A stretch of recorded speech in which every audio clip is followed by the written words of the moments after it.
제 사연을 보내드릴까 고민을 거의 3개월은 한 것 같네요. 믿을 수 없고 경악스러운 큰 사건이고 저 말고도 다른 피해자가 있어서 글을 적어두고 한참을 망설였는데 익명이 보장된다는 말에 묵혀두었던 글을 보내드립니다. 저는 남들처럼 평범한 연애를 2년 동안 하고 29에 결혼을 했습니다. 남편의 집안이 꽤 잘 살아서 서울 강남에 신혼집을 얻어서 살 수 있었어요. 시부모님은 평범했던 저에게 크게 바라는 게 없으시다며 남편과의 결혼을 단번에 허락해 주셨답니다. 시댁은 시골이었고 크게 농업을 하고 계셔서 자주 뵙지 않아도 돼서 솔직히 좋았어요. 남편에게는 결혼한 지 5년이 넘은 형이 있었는데 형제가 우애가 좋아서 자주 만남을 가졌답니다. 덩달아 저까지 따라 나가서 아주머님과 손윗동서를 자주 보게 되어서 급속도로 친해졌어요. 두 분 다 성격도 좋고 대화도 잘 통해서 연락이 오면 꺼려지지 않고 반갑더라고요. 그래서 동서와 저는 둘이서만 만나 쇼핑도 하고 밥도 같이 먹으면서 친구처럼 자매처럼 친하게 지냈습니다. 동서, 내가 결혼 선물로 뭐 하나 해줄까? 아니에요, 형님. 결혼한 지 한 달이나 지났는데 무슨 선물이에요. 동서가 꼭 내 동생 같아서 그래. 너무 예쁘고 착해서 가전제품이라도 하나 해주고 싶어. 필요한 거 있으면 말해봐. 정말 괜찮은데? 그럼 염치불구하고 필요한 거 말씀드릴게요. 저 식기세척기를 갖고 싶어요. 결혼 전에는 몰랐는데 설거지할 일이 왜 이렇게 많은지 모르겠어요. 서방님이 안 도와줘? 하긴 사업하기 바쁜 사람이 집에서 설거지할 시간이 있겠어? 그럼 내가 식기세척기 제일 최신 거를 하나 사줄게. 감사해요, 형님. 저처럼 손윗동서한테 결혼 선물 받는 사람은 없을 거예요. 자꾸 손윗사람이라고 말하는데 편하게 언니라고 생각해줬으면 좋겠어. 난 동서가 진짜 동서처럼 느껴져서 좋다고. 저도 형님이 언니 같아요. 어쨌든 선물 진심으로 감사드려요. 그렇게 동서와 더 친해지게 되어 거의 매주 만나서 수다도 떨고 남편 흉도 보면서 소울메이트가 되었답니다. 그리고 얼마 지나지 않아 동서가 기쁜 소식이 있다며 저에게 제일 먼저 알려주었습니다. 동서, 나 임신이래. 벌써 4주나 됐다더라. 정말요? 형님 진짜 축하해요. 너무 잘 됐다. 그치? 결혼한 지 5년 만에 임신을 했으니 진짜 기쁘다. 이제 시부모님 잔소리를 안 들어도 되겠어. 시부모님이 잔소리를 하셨어요? 제가 보기엔 그러실 분들이 아닌 것 같던데. 동서는 아직 신혼이라서 잘 모르잖아. 조금 지나면 동서한테도 애가지란 소리 시작할 거야. 그리고 나는 맏며느리라서 장소를 엄청 기다리고 계시다고. 아, 그렇구나. 어쨌든 임신 축하드려요. 아직 성별은 모르는 거죠? 다다음 주 정도에 초음파 검사라면 알 수 있을 거래. 그런데 내 느낌상 아들인 것 같아?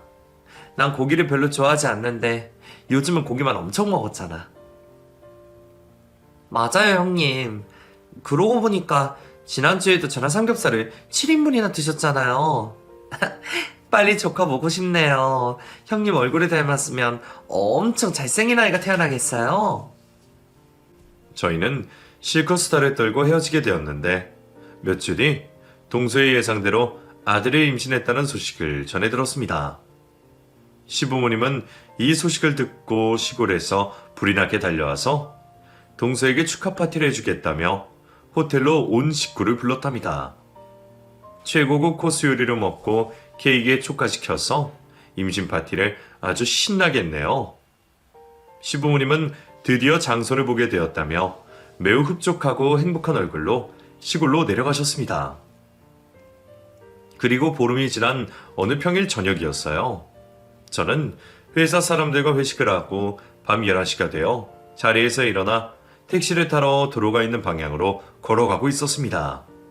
그곳이 술집이 즐비한 골목이었는데 이리저리 시선을 돌리다가 투명한 유리 너머에 낯익은 얼굴을 보게 되었습니다. 호프집 안에서 맥주를 들이켜고 있는 동서를 보고 경악하고 말았죠. 임산부가 맥주를 마시고 있는 걸 보고 놀라지 않을 사람이 있을까요? 저는 그동안 좋아했던 동서에게 정이 뚝 떨어졌습니다. 이 일을 아무에게도 알리진 않긴 했지만 동서가 그런 사람이라는 걸 알게 되니 거리를 두고 싶더라고요. 동서가 매일같이 다정하고 살가운 문자를 보내며 자꾸 만나서 놀자는데 답장을 하지 않았죠. 그랬더니 주말에 저희 집에 연락도 없이 찾아왔답니다. 형님, 미리 연락을 주시지 그랬어요. 지금 집이 엉망이라 청소 중이었어요. 아, 그랬어? 그럼 내가 청소를 도와주면 되겠네. 됐어요. 제가 임산부한테 일을 시키면 뭐가 되겠어요? 집안에 먼지 많으니까 그만 돌아가세요. 동서, 나한테 화난 거 있어? 요즘 계속 연락해도 안 받더라. 문자도 다 씹던데? 그건 제가 좀 바빴어요. 그래? 알았어. 그럼 나 이대로 돌아가야 하는 거야? 동서 얼굴 보고 싶어서 달려왔는데 말이야. 저는 속으로 화가 나긴 했지만 일부러 온 사람을 문전박대하는 건 아닌 것 같아서 집 안으로 들였고 대충 집 청소를 마무리하고 대화를 나누었습니다. 동서, 왜 그러는 거야? 나한테 단단히 삐친 게 있는 것 같은데 뭔지 말을 해줘야 내가 사과를 하든지 하지. 얼른 말해봐. 형님이 저한테 잘못한 건 없어요. 뱃속의 아이한테 잘못을 했죠. 애기한테? 무슨 말인지 모르겠어. 알아듣게 좀 말해봐. 저 몇 주 전에 형님이 호프집에서 술 마시는 걸 우연히 봤어요. 임산부가 그러고 있는 걸 보니 좀 그렇다고요. 그래서 형님 연락을 피했어요. 내가 술을 마셨다고? 아, 그때 무알콜 맥주를 마신다는가 보네. 무알콜이요? 요즘 무알콜 맥주 많이들 마시잖아. 임산부가 마셔도 지장이 없다고 했어. 진짜 무알콜 맥주를 마신 거예요? 생맥주를 마신 게 아니라? 동서, 내가 미쳤다고 진짜 술을 마시겠어. 나 5년 만에 임신한 거야. 이렇게 귀한 자식을 잃을 행동은 절대 하지 않는다고. 그제야 저는 다행이라는 마음이 들면서 긴 한숨이 뿜어져 나왔습니다. 다행이네요. 제가 오해한 거였어요. 형님 죄송해요. 난 무알콜이랄 거라고는 상상도 못했어요.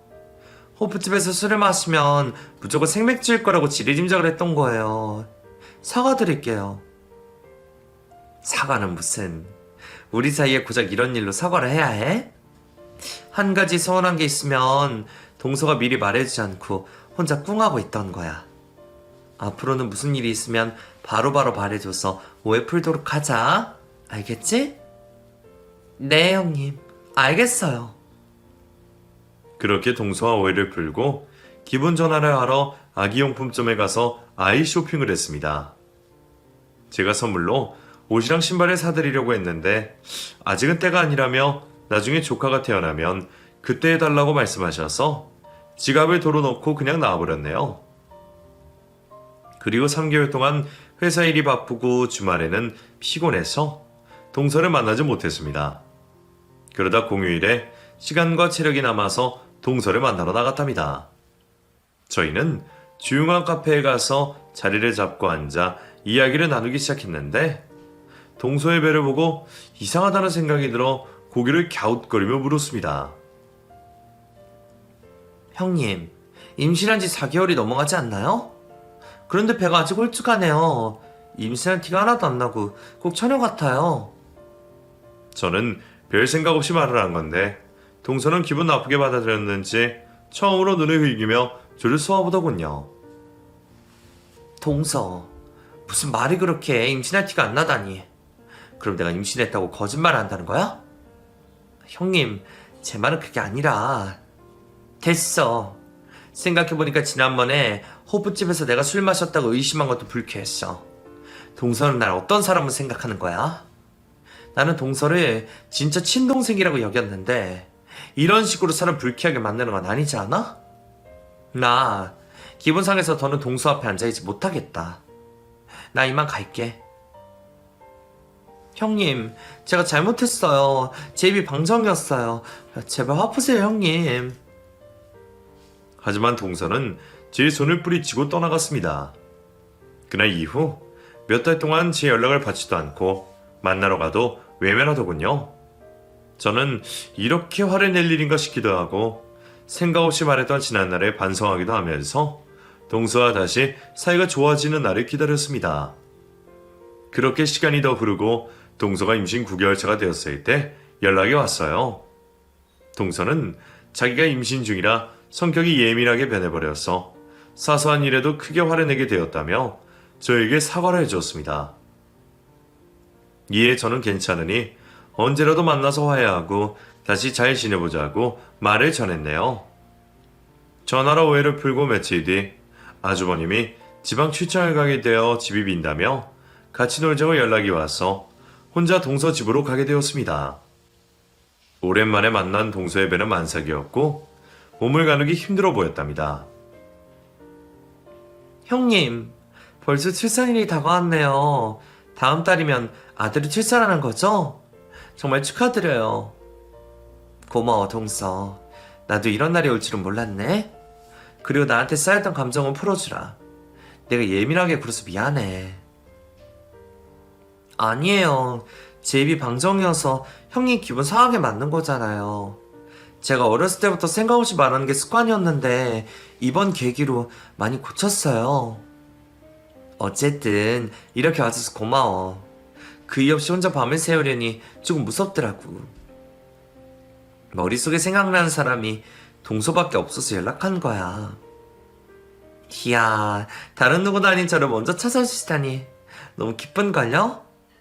그럼 우리 오늘 재밌게 놀아봐요. 그래서 저희는 맛있는 식사를 배달시켜 먹었고 화투도 치고 젠가도 하면서 재밌는 시간을 보냈습니다. 야식까지 시켜 먹고 배를 든든히 채웠더니 어느새 시간은 자정에 가까워졌어요. 형님, 안 피곤하세요? 이제 그만 쉬셔야죠. 졸리다. 이제 그만 잠자리에 들까? 동서, 나랑 같이 침대에서 잘래? 에이, 제가 자다가 형님 배를 발로 차기라도 하면 어쩌려고 그러세요. 저는 거실 바닥에서 자도 되니까 편하게 주무세요. 동서는 계속 같이 자도 괜찮다고 말했지만 저는 한사코 거절하고 이부자리를 거실에 깔고 누웠습니다. 동서, 맨바닥에서 자도 괜찮겠어? 그럼요. 제 걱정하지 마시고 발 뻗고 편하게 주무세요. 알겠어, 동서. 오늘 와줘서 너무 고마워. 그럼 아침에 보자. 잠시 후 집안의 불을 모두 끄고 저와 동서는 각자의 자리에서 잠이 들었습니다. 그런데 제 귓가에 모기 울음소리가 하도 많이 들려서 한번 잠이 깨고 나서는 잠이 오지 않더라고요. 주방에 물을 마시고 화장실을 들락거리고 있는데 동서가 자고 있는 안방에서 끙끙 앓고 있는 소리가 들려왔습니다. 저는 임산부가 그런 소리를 내서 큰일이라도 생겼을까봐 안방문을 노크도 하지 않고 들어갔답니다. 끙끙 앓는 소리가 계속 들려 안방에 전등을 켰고 동서를 봤더니 다행히도 잠꼬대를 하고 있더라고요. 안도의 숨을 쉬고 다시 불을 끄고 나가려고 했는데 뭔가 이상한 기분이 들어 돌아봤더니 동서의 만삭이었던 배가 홀쭉해 있는 겁니다. 잠을 제대로 못 잔 데다 너무 놀란 저는 그대로 바닥에 주저앉고 말았는데 이번에는 침대 밑에 시선이 갔습니다. 어떤 물체가 보였는데 너무 징그럽게 생겨서 입을 틀어막고 말았죠. 이윽고 침대 밑에 손을 뻗어 물체를 꺼내봤더니 경악하지 않을 수가 없었습니다. 그때 잠에서 깬 동서가 저를 보며 화들짝 놀랐어요. 동서, 지금 뭐 하는 거야? 형님, 이게 뭐예요?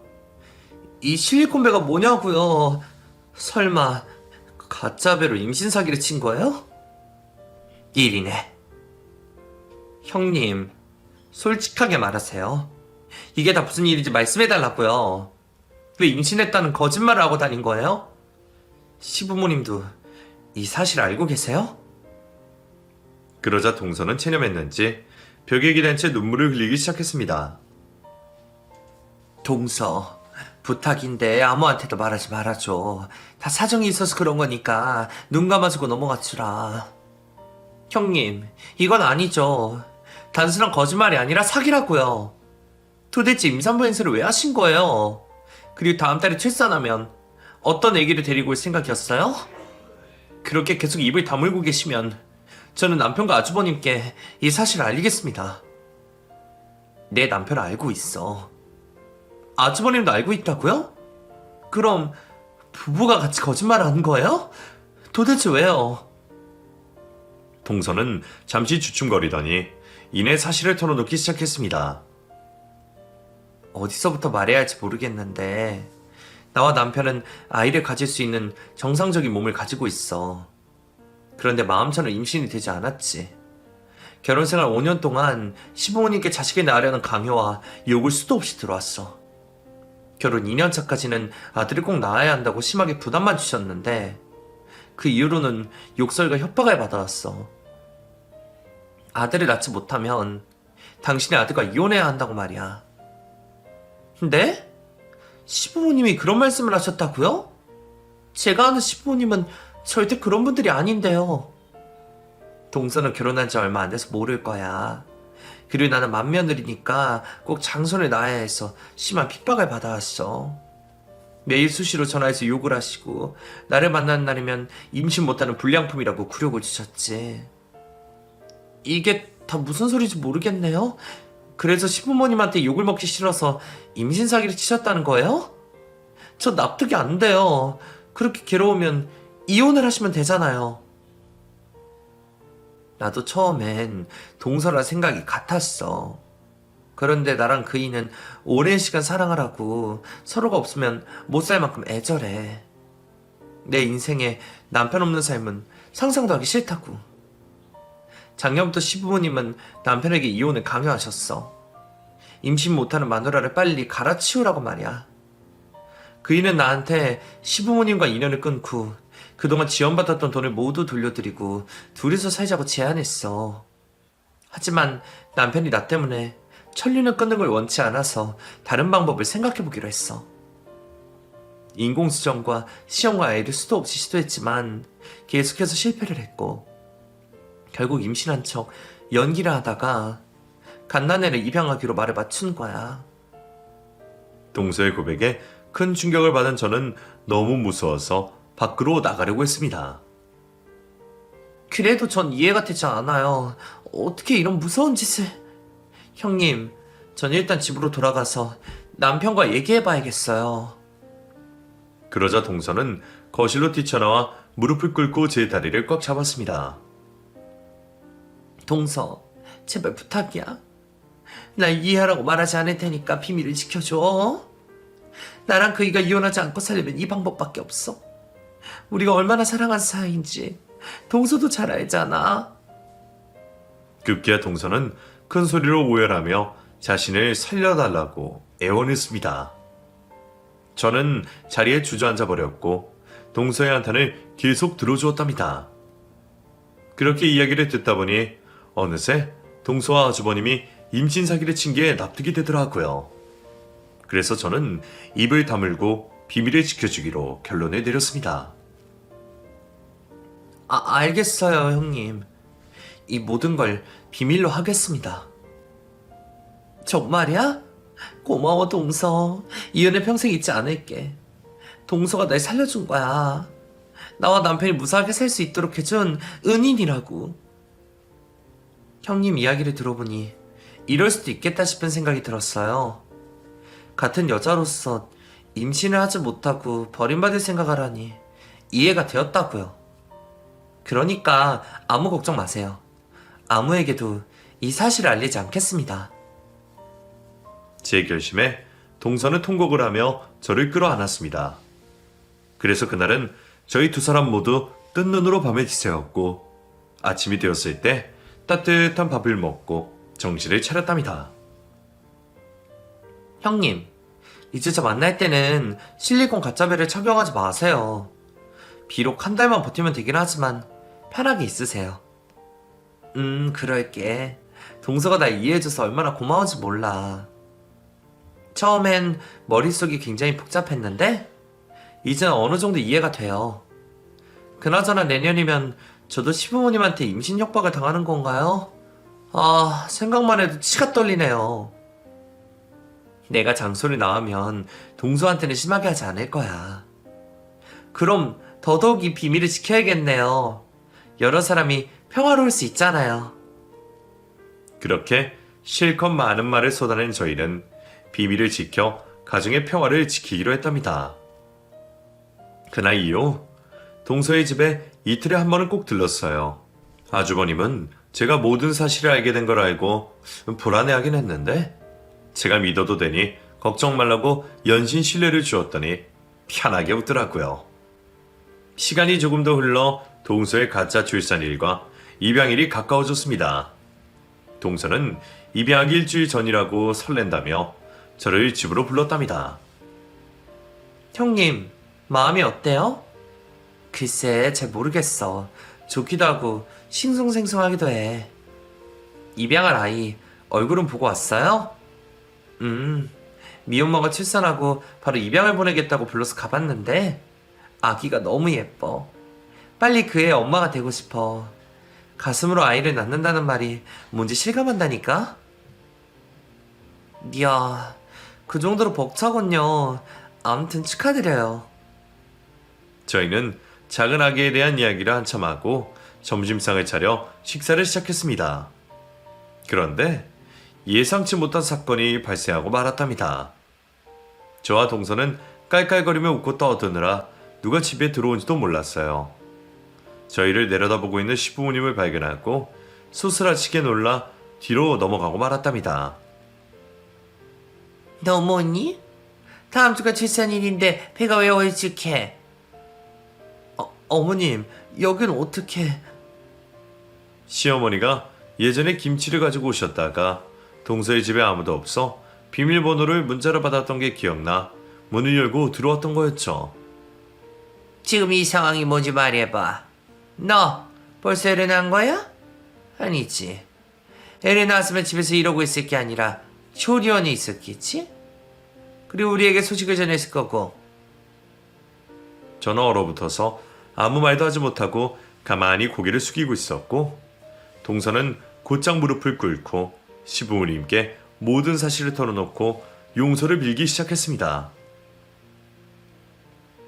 어머님, 아버님, 용서해주세요. 제가 잘못했습니다. 그이와 헤어지는 게 두려워서 거짓말했어요.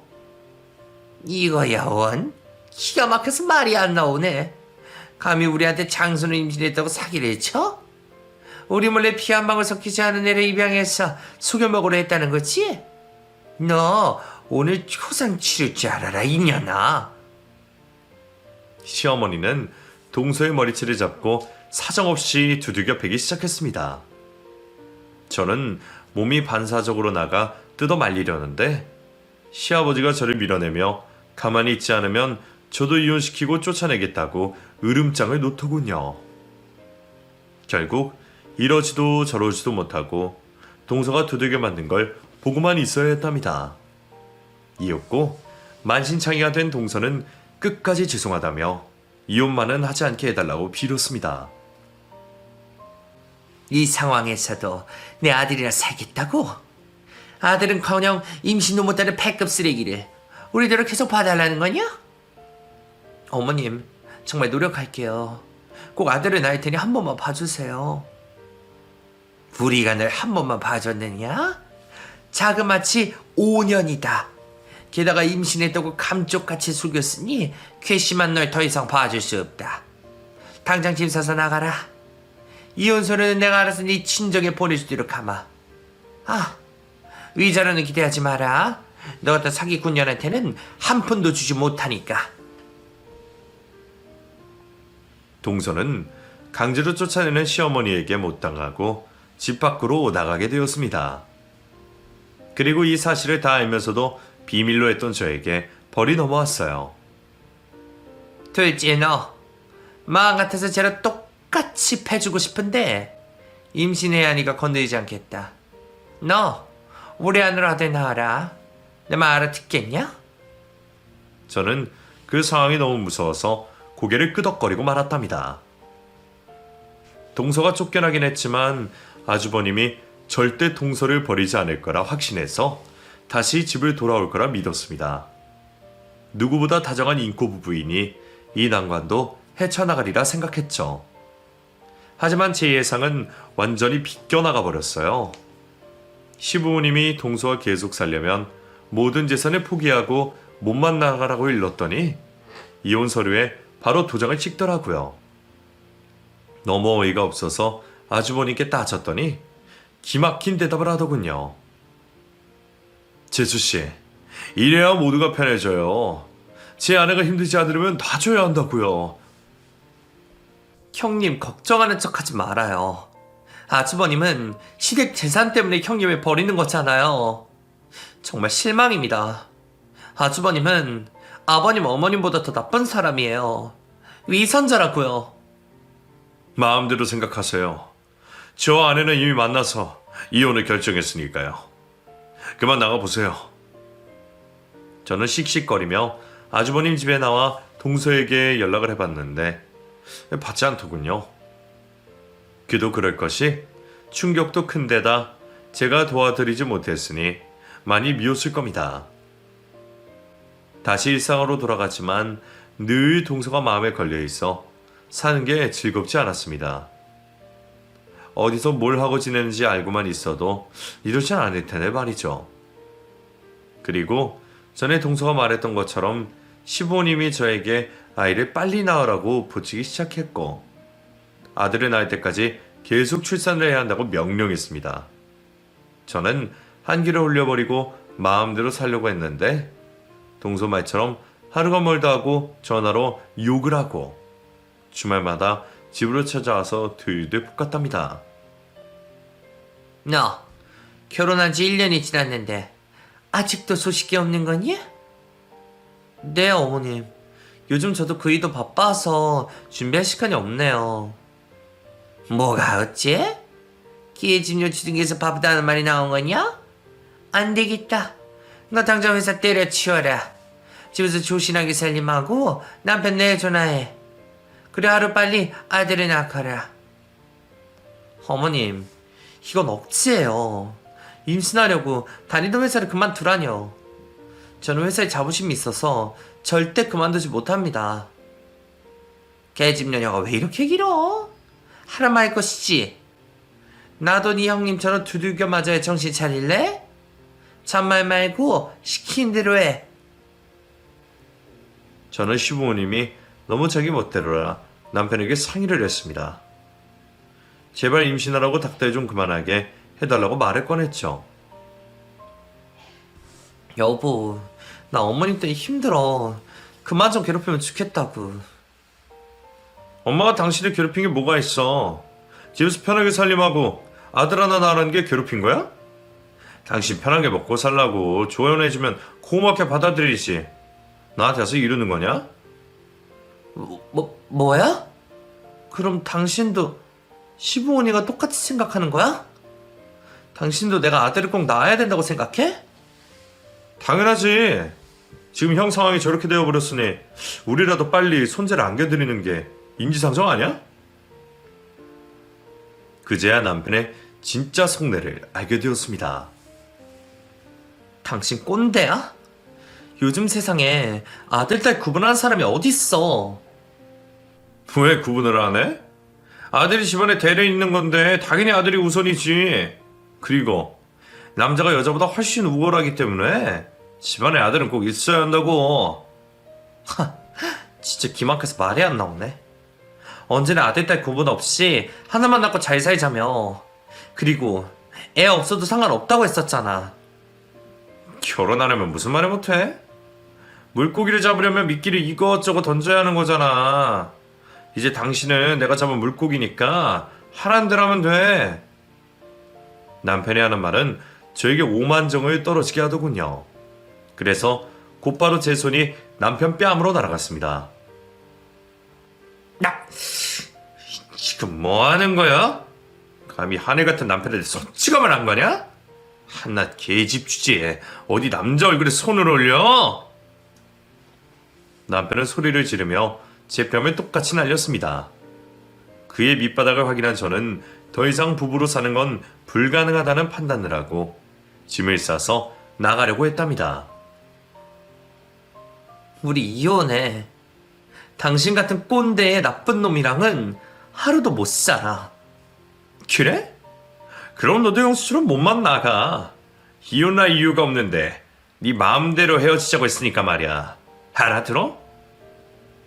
웃기는 소리 하네. 내가 미쳤다고 못만 나가냐? 이 집의 피해자는 나야. 그동안 있었던 일 가지고 소송으로 갈 테니까 당신도 준비하든지 마음대로 해. 아이고 무서워라. 우리 부모님이 이혼 전담반에 꾸려서 준비할 테니까 박 터지게 싸워보자고. 나중에 후회하고 용서를 빌어도 자비 따위는 없을 줄 알아. 저는 그대로 집에서 나와 친정으로 찾아갔습니다. 걱정하는 부모님께 그동안 있었던 일을 말씀드렸더니 이혼 결심을 잘했다고 되려 칭찬을 해주셨답니다. 그래서 변호사 사무실로 찾아가 상담을 받게 되었는데 아들 출산 강요가 충분히 이혼 사유가 된다고 하셨고 증거가 될 만한 게 있느냐고 물었습니다. 그래서 전 그동안 시부모에게 받아왔던 임신 강요 문자와 녹음한 통화 파일을 건네주었어요. 4주 뒤 남편과 법정에서 다시 만나게 되었고 변호사들의 변론으로 피 튀기는 싸움이 진행되었는데 남편 측은 제가 아무런 이유 없이 마음대로 이혼하겠다고 하니 외도가 의심된다며 유책 사유를 저에게 넘겼는데 증거가 없었으니 받아들여지지 않았습니다. 그리고 제 변호사님이 시부모의 문자와 녹취록을 들려드렸더니 판사님은 출산 강요가 충분한 이혼 사유가 되고 아들을 출산하라고 협박했기 때문에 위자료뿐만 아니라 정신적인 피해 보상까지 배상하라고 선고를 하셨습니다. 그래서 저는 완승을 거둬 막대한 위자료를 받고 남편과 이혼하게 되었어요. 만약 계속 참고 살았더라면 동서가 걸었던 길을 똑같이 걷고 힘든 삶을 살았을 겁니다. 저는 이혼을 하고 나서 가장 먼저 동서를 찾아가기로 했어요.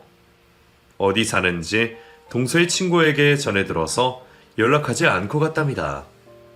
동서는 위자료 한 푼 받지 못하고 나온 데다 친정에서도 아무런 도움을 주지 않아 식당에서 서빙과 설거지를 하며 작은 원룸에서 지내고 있었어요. 저는 손님인 척 우연히 온 것처럼 연기를 했습니다. 형님, 여기서 일하셨어요? 지나가 들렀는데 이런 우연히. 동서, 연기가 어설프다. 그냥 솔직하게 말해도 돼. 제가 많이 어설펐나요? 형님 친구분한테 연락해서 꼬치꼬치 물어서 왔어요. 뭐하러 찾아왔어? 이제 동서 시간도 아니고 남남인데. 이거 서운하네요. 저는 형님을 친한님처럼 따랐는데 남남이라뇨. 나 때문에 동서가 또 피해보는 걸 원치 않아. 여하튼 찾아왔으니 잠깐 앉아서 얘기나 하고 가. 요즘 서방님이랑은 잘 지내고 있어? 저는 의자에 엉덩이를 대자마자 이혼했다고 고백했습니다. 이혼했다고? 왜? 그때 내 가짜 임신을 비밀로 해서? 아니요. 형님 나가고 나서부터는 저한테 아들 낳으라고 닥달하다 못해 협박을 하더라고요. 그래서 남편한테 말했더니 그 인간도 시부모님하고 똑같은 거 있죠. 남아선호 세상에 뿌리가 박힌 꼰대더라고요. 그런 인간하고 더 살아봤자 좋을 거 없을 것 같아서 소송으로 이혼했어요. 그랬구나. 동서도 마음고생이 심했겠어. 저야 잠깐 그랬는걸요. 형님이 진짜 힘든 결혼생활 하셨죠. 또 위자료 한 푼 받지 못하고 나가셨으니 얼마나 고생이 많으세요. 저 형님 찾아온 게 안부가 궁금해서 온 것도 있는데 제안을 하나 하고 싶어서 왔습니다. 제안? 무슨 제안? 저 그 인간한테 위자료 왕창 뜯어냈거든요. 이 돈으로 카페를 차려볼까 하는데 혼자 하려니 용기가 나지 않아요. 정신적 지주가 함께 해줬으면 좋을 것 같아서 형님을 찾아왔어요. 정신적 지주? 내가 동서한테 그 정도로 대단한 사람이었어? 당연하죠. 제가 결혼해서 모든 게 후회되는데 딱 하나. 형님을 만난 건 진짜 잘했더라고요. 사실 형님이 시어머니한테 매질을 당할 때 아무것도 못했던 것도 가슴에 한으로 남아있어요. 에이, 나였어도 아무런 저항하지 못했을 거야. 동서는 나한테 잘못한 게 하나도 없다고. 그래요? 그럼 자책하지 않아도 되는 거죠. 그렇다면 형님, 저랑 동업해요. 카페 차려서 시댁 인간들 보란 듯이 잘 살아보자고요. 동서, 나 돈 없어. 동업할 파트너를 구하러 온 거라면 잘못 온 거야. 아니요? 아주 잘 찾아왔어요. 누구도 형님을 대신할 수 없다고요. 사업 자금은 저한테 충분히 있으니까 돈 걱정 마시고 무조건 저랑 함께 해주세요. 그러자 형님은 잠시 고민을 하시다가 희미한 미소를 보여주셨답니다. 그래, 하자. 동서가 날 구제해주겠다는데 거절할 이유가 있겠어? 그리고 우린 잘 통하니까 분명 성공할 수 있을 거야. 역시 형님은 기대를 저버리지 않는군요. 좋아요. 그럼 시장일부터 그만두시고 바로 가게 알아보고 시작하도록 해요. 그래서 동서는 바로 식당 일을 그만두고 저와 상가 여러 군데를 돌아다니다 좋은 자리에 가게를 얻게 되었고 인테리어 공사와 장비를 들이고 장사를 시작하게 되었습니다. 대형 프랜차이즈점들이 많아서 걱정을 했는데 저렴해 가격의 커피와 음료를 판매하니 손님들이 아주 많았답니다. 그렇게 6개월의 시간이 지나고 자리를 제대로 잡은 저희는 배달까지 영역을 넓혀 장사를 이어갔습니다. 그러던 어느 날 헬멧을 쓴 배달기사가 저와 동서를 보고 뒷걸음질을 치더군요. 기사님, 왜 그러세요? 얼른 배달의 커피 받으세요. 그러자 배달기사가 헬멧을 벗고 얼굴을 보였습니다. 바로 제 전남편이었어요. 여보, 잘 지냈어? 형수랑 여기서 카페를 하고 있었구나. 뭐야, 당신? 사업은 어떻게 하고 배달을 하는 거야? 망하기라도 한 거니? 그게 사실은 당신하고 이혼한 뒤에 우리 집 난리가 있었어. 아버지가 사업은 작은아버지 보증을 서줬는데 완전히 망해서 도망가셨거든. 그래서 아버지가 모든 빚을 다 갚아야 했지. 그런데 작은아버지가 빌린 돈이 수십억이라 아버지 재산이 다 넘겨줘도 모자라. 형이랑 내 사업을 접고 겨우 갚아드렸어. 둘째 형과 나는 빈털터리가 되었고 먹고 살려고 여기저기 이력서를 넣어봤는데 한 군데에서도 연락이 없더라. 그래서 배달 일을 하고 있는 거야? 참 착하다. 여보, 나 그동안 당신 생각 많이 했어. 언젠가 만나면 꼭 말하고 싶은 것도 있었고. 할 말이 뭐가 남았는데? 해봐. 여보, 우리 다시 합치면 안 될까? 우리 부모님도 나도 지금은 아들 같은 거 바라지도 않아. 그냥 남들처럼 평범하게 살면 그만이라고. 당신한테 아들 낳으라는 소리 절대 하지 않을 테니까 다시 합치는 게 어떨까? 전 남편의 애절한 눈빛을 보니 복수에 성공했다는 생각이 들더군요. 하늘이 알아서 시댁 식구들에게 벌을 줬으니 매우 만족했답니다. 내가 미쳤다고. 나랑 네 집 식구들이랑 또 엮이겠니? 당신은 내가 이혼하자고 했을 때 눈 하나 깜짝하지 않았어. 그리고 남편은 하늘이라고 했지? 참, 꼰대 자식이 거짓골이 되니까 아쉬워서 전 마누라한테 얹혀 살고 싶은가 보지? 난 죽었다가 깨어나도 당신 같은 위선자랑은 절대 만나지 않을 거야. 그러니까 조용히 배달이나 하셔. 여보, 그러지 말고 내 말 좀 더 들어봐봐. 나 이제 진짜 정신 차렸어. 당신이 없으니까 진짜 많이 그리웠다고. 아직도 사랑한다는 말이야. 그러니까 제발 다시 한 번만 생각해주라, 어? 전 남편이 계속 치근덕대자 동서가 다가왔습니다. 야, 너 내 동생한테 떨어져. 내가 두 눈 뜨고 살아있는 동안은 너 같은 놈이 내 동생한테 집적되는 꼴은 절대 못 보니까 앞으로 나타나지도 마. 형수님, 그러지 말고 예정을 생각해 저희 좀 밀어주세요. 저 이 사람 없이 사는 거 너무 괴로워요. 그러자 동서가 아니 저희 언니가 전 남편 따귀를 세게 올려쳤습니다. 어찌나 셌던지 짝소리가 카페에서 메아리가 쳤답니다. 이 자식이 왜 이렇게 혀가 길어? 경찰에 신고해 줄까? 형수님, 안 본 사이에 많이 변하셨네요.